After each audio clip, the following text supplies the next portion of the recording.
প্রশ্নে বলা হয়েছে অপরিবর্তিত উষ্ণতায়, এখানে তাই বয়েলের সূত্র ব্যবহার করব। P1V1 = P2V2। প্রশ্নে দেওয়া রয়েছে এসটিপিতে, অর্থাৎ P1 = 76 সেন্টিমিটার এবং V1 প্রশ্নে দেওয়া রয়েছে 52 মিটার কিউব।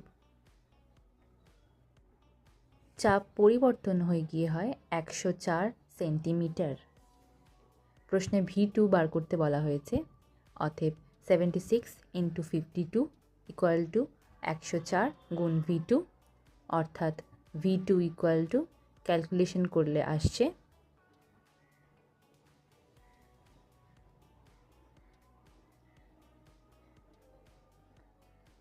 38 metre cube.